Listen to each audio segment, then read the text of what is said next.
I mean, the impact that I want to make is it really goes down to the kids. I mean, not just, I want people to be able to feel like they can come home from work and they can have healthy, amazing food, and that they're not picking up or ordering in every night.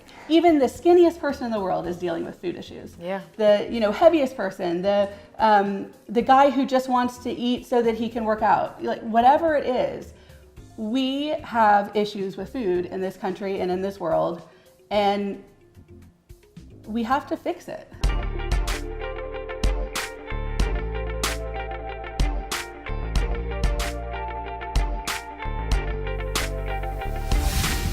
Hi, Amanda. Hi, how are you? I'm great. I'm so glad you're here with me. I'm so glad to be here. Yeah, so we are going to have a lot of different experiences with you today, and I'm always in for food, so thank you for bringing it. Of course. First, tell everybody, who is Amanda Marrone? Well, I've been a chef for about 20 years. I'm a mom of 3 boys.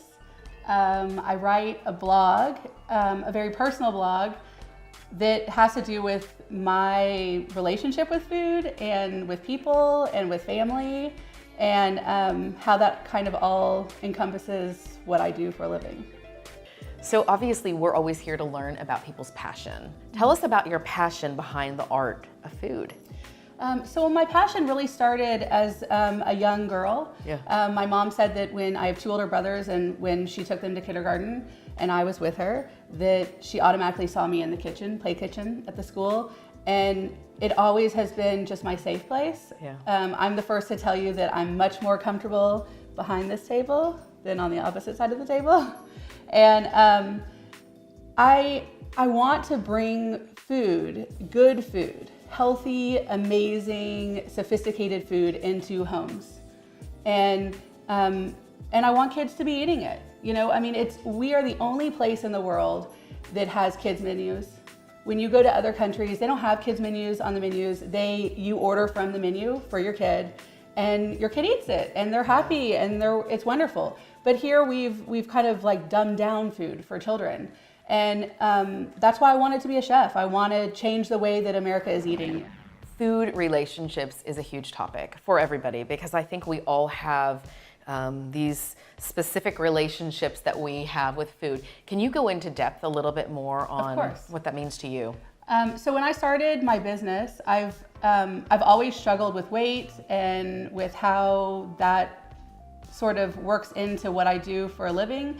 And I'm in people's homes, and I'm talking to them about their kids and about themselves, and I sort of take on a role of a therapist in a way. I hear a lot of gossip, but I also hear about struggles, and whether those struggles are that their kid will only eat chicken nuggets, or whether it's a struggle of that they don't know how to incorporate more sophisticated food into their diets, or just with moms and dads and worried about their weight and their health. And I started to hear a lot about how people were on all these, trick diets, and I wanted to go into my struggle, and that's kind of where the blog fell into place, and what I think it means to have food in your life. Know that it's both a celebratory item, and gives your body nourishment. Yeah. And that it really relates to personal, how you think about yourself. And I wanted to tell my clients and tell these kids that I really am teaching how to cook, because a lot of their parents don't cook, and I'm in their house, and I'm part chef, part helper, part computer person, part whatever they need that day. And so I want to work with them on how my struggles have let me find a better relationship with food, and to make myself happier and hopefully be healthier. And I think it's a struggle for most of us. I mean, food it's a constant, and it's an emotional substitute. Absolutely. In a lot of cases, and I think we all have our days with food. I mean, I know I do. I have certain days that are different with food. So this day is a good day. This day is an emotional day, and so it depends. So thank you for doing that. Yeah. Appreciate it. Besides being a chef, you are also a blogger, and you write some very personal stories. Yes. Tell us about what that experience is like to get it out there. Well, the blog started, I was just fed up. I was fed up with feeling like I was always in a battle with food and feeling like it was sort of hush hush and not talked about, and nobody, you know, you can look at me and say, okay, obviously she's got a thing with food.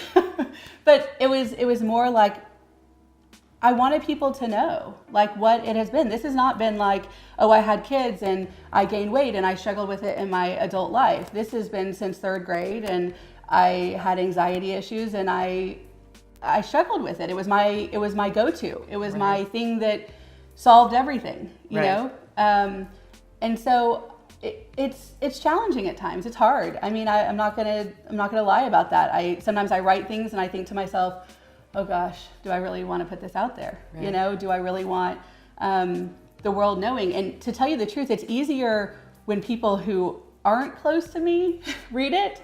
When those that are closest to me, my mom and my husband, and that makes it more difficult because I feel like it's like tearing off a Band-Aid and having an open wound, you know, and then not the other person not really understanding, is it okay for me to talk about it outside of the blog? Can I bring it up? Does that make her feel more uncomfortable? You know, but in general, the response that I have from friends and from people and from, you know, at one point my blog was read by 20,000 people a day.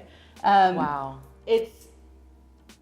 The response I get and the emails and the texts and it's amazing. It's because even the skinniest person in the world is dealing with food issues. Yeah. The, you know, heaviest person, the guy who just wants to eat so that he can work out, like whatever it is, we have issues with food in this country and in this world, and we have to fix it.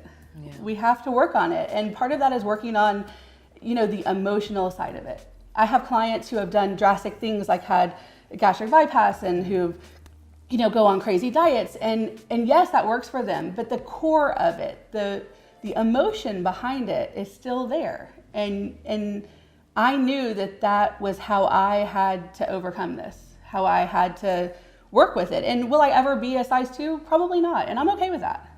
You know, I'm okay with that. But I want to be able to tell my kids that I have an okay relationship with food and it's what I do.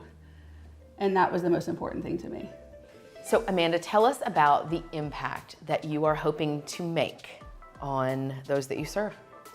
I mean, the impact that I want to make is it really goes down to the kids. I mean, not just, I want people to be able to feel like they can come home from work and they can have healthy, amazing food and that they're not picking up or ordering in every night.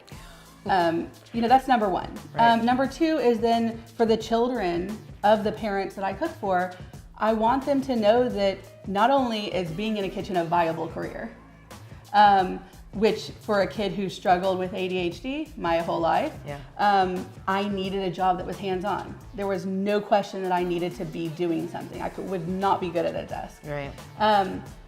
And that's what being a chef is. Whether you're a chef in a house or you're a chef in a restaurant, it is a hands-on job that gives a lot of kids who struggle with the school environment a way to really shine. And to bring back food into our homes, to have food that it doesn't come in a package in our homes that is like real healthy food that's not processed. Because the processed food, it makes you always feel hungry. Right. So you're constantly struggling with being hungry because you're not eating real calories. Right.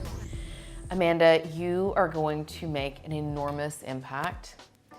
This episode is going to blow people's minds. They're going to want to reach out to you.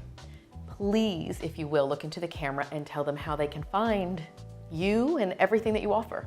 Okay, well, the blog is called Plateful of Boys. You can find me at www.chef-amanda.com. I'm also on Instagram under Plateful of Boys and on Facebook under Amanda Marrone.